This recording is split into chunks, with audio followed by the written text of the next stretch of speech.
Here we go with some Moroccan spiced chicken. So I'm going to start with marinating my chicken first, and it's just going to take a little bit of olive oil and spices in a bowl. This is my Moroccan magic blend. It includes paprika, cardamom, ginger. Gosh, what else is in there? I don't remember. Email me and I will send you the recipe for my Moroccan magic blend. So that's just the spice blend going in there that I had pre-measured out. And don't forget the salt. I don't put salt in my spice blends. I use them, leave them salt free so that I can add as much salt as I want. I add about 3/4 of a teaspoon of fine sea salt per pound of meat. So that's what I'm doing here.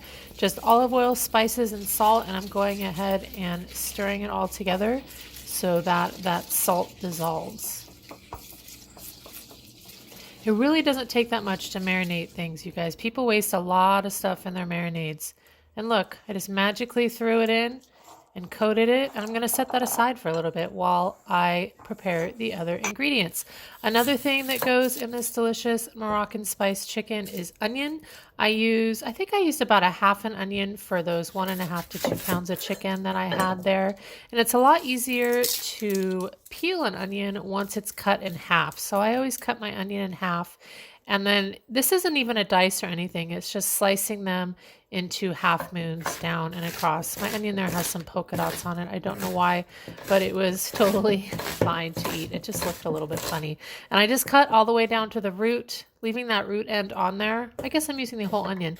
Leaving the root end on there really helps it make it easier to cut so the onion's not sliding all over the place. And then I just get rid of that root end. Now I'm going to do my garlic, just a rough chop. I think I'll go down to a mince on that. Wow, sure didn't show you that, did I? Here are some dried apricots. These have 2 halves to them, and what you want to do for this dish is just pull the 2 halves apart. So some apricots you can get in there with your finger. Other ones you're going to need to use a little bit of a knife there, and that's what I did with my paring knife. I just got my knife in that crack there and peeled them apart. That's all you need to do. Then it's time to brown your chicken. You can see I've already started here. This is not fully cooking your chicken. This is just browning it to get some nice flavors in the pan. And once you have those nice flavors in the pan, you want to take out your browned chicken, not fully cooked. Turn down the heat a little bit there. I went from like a medium high to maybe like a medium.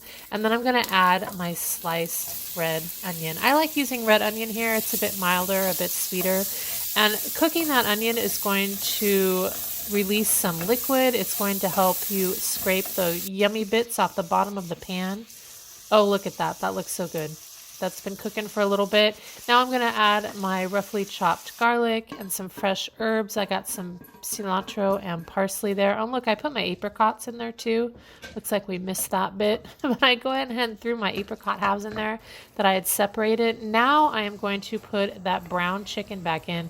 Make sure you get those juices off the plate that have come out of the chicken back in there. That was that chicken that we marinated at the beginning.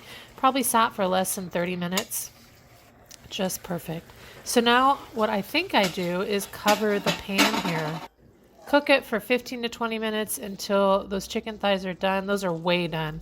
I could have gone to 165 and been fine. That's why I love using chicken thighs. They're really forgiving. These won't be tough or dried out or anything because they're chicken thighs and because I cooked them with a moist cooking method. And wow, I hope you guys make this.